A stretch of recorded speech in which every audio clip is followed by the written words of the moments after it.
हे आपल्याला 12वी पर्यंत विद्यार्थ्यांना टेन्शन नाही, टेन्शनमुक्त विद्यार्थी म्हणजे परीक्षा द्याव्या लागतील, मार्क मिळवावे लागतील, पण ॲडमिशनचं टेन्शन नाही आणि आपल्या विद्यार्थी सेनेला आंदोलन करण्याची गरज नाही लागणार.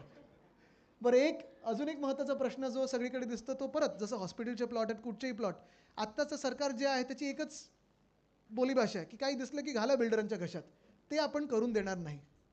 आणि तिसरं म्हणजे बोलतो मराठी हे आपण सगळ्या शाळांमध्ये सुरू करू. अर्थात डिजिटायझेशन आलेलं आहे, सगळं काही आहे, पण मला वाटतं हे शाळेनंतर ज्युनियर कॉलेजचा आम्हाला वाटतं फार महत्त्वाचं आहे. आपल्याला पण जर वाटत असेल तर मला वाटतं तो विषय खूप महत्त्वाचा ज्वलंत आहे. आत्मसन्मान. अमित, तू सांगणार होतं की सुरू करू?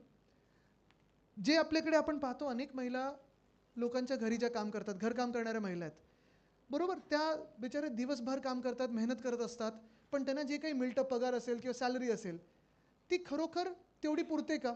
आणि पुरत जरी असली तरी मला वाटतं त्यांचा जो श्रम आहे, त्यांची जी मेहनत आहे, त्याला आपण सन्मान देणं गरजेचं आहे. आणि म्हणून ज्या ज्या महिला घरकाम करतात त्यांना आपण नोंदणीकृत करून त्यांना आपण महिन्याला 1,500 रुपये स्वाभिमान निधी म्हणून आपण देणार आहोत. त्यांचं रजिस्ट्रेशन करू. ह्यांच्यासारखं लाडकी बहीण भाऊ असा घोळ नाही घालायचा आपल्याला. आरामात करू आपण. हे निवडणुकीसाठी नाही आहे, घाईघाईत करायचं नाही, पण हे आपलं सरकार आल्या आपल्याला ह्याच्यावर काम सुरू करायचं आहे. आपल्या ज्या कोळी मच्छीमार बहिणी आहेत ज्या तसंच मेहनत करतात, पण त्यांना देखील आपल्याला एक आधार म्हणून स्वाभिमान निधी द्यायचा आहे. काही महिने असे पण असतात जेव्हा काहीच उत्पन्न नसतं, तेव्हा मॉन्सूनचे म्हणजे पावसाळ्याच्या वेळी वगैरे त्यांना आपण 12 महिने देखील तसंच आपण एक ते करणार आहोत. परत परवान्यांसाठी नवीन परवाने जे कोळी महिला आहेत त्यांच्यासाठीच, आणि परवाने ट्रान्सफर करायला त्यांच्याच समुदायामध्ये, बाहेर नाही, पण ते पण ह्या हेमांगितांकडून म्हणजे कोळीवाड्यांकडून मला आता सपोर्ट मिळाला आहे. कोणाकडे कोळीवाड्यात जरा हातवरती करून सांगा. धन्यवाद. पण तुम्ही राहिलं पाहिजे, कारण जर मतं नाही मिळाली तर कोळीवाड्यांना आपल्याला आठवत असेल मिंदे सरकारला कशात टाकायचं होतं, क्लस्टर पॉलिसी. हां, आणि तिथे बिल्डरांना ते 8 की 9चा FSI देणार आहेत.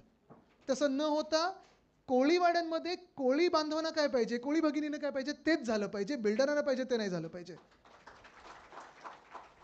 अर्थात पुढे जे कष्टकरी मुंबईकर, आपल्याला आठवत असेल शिवभोजन थाळी आपण महाराष्ट्रभर सुरू केली होती. तेव्हा कोविडच्या काळात आपण 5 रुपयावर आणली, काही काही ठिकाणी मोफत पण केली. तसंच मासाहेब किचनमधून आपण मुंबईत 10 रुपयात नाश्ता आणि दुपारचं जेवण आपण सगळ्या कष्टकरी मुंबईकरांना दिलं. अमित, सो बेसिकली हा पण माझ्या जवळचा मुद्दा आहे, कारण माझ्या घरी मुलगा आहे. पाळणा घर. आपण सगळे काम करतो. मला वाटतं महिला पुरुष आज सगळे काम करायला लागलेत. स्त्रिया कुठेतरी घर पण चालवतात आणि काम पण करतात.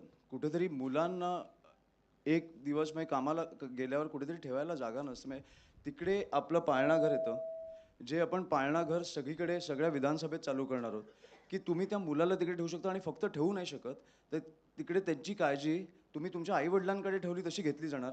त्याच्या न्यूट्रिशनची काळजी घेतली जाणार. तो काय खातो ह्याच्यापासून बघितलं जाणार. खेळणी वगैरे असणारच, पण तिकडे तुम्हाला स्त्रियाला कामाला जाताना कुठचाही स्ट्रेस घेऊन जायला लागणार नाही. त्याच्यामुळे तुमचा सगळा स्ट्रेस तो निघून जाणार आहे. असे पाळणाघर आपण चालू करणार आहोत.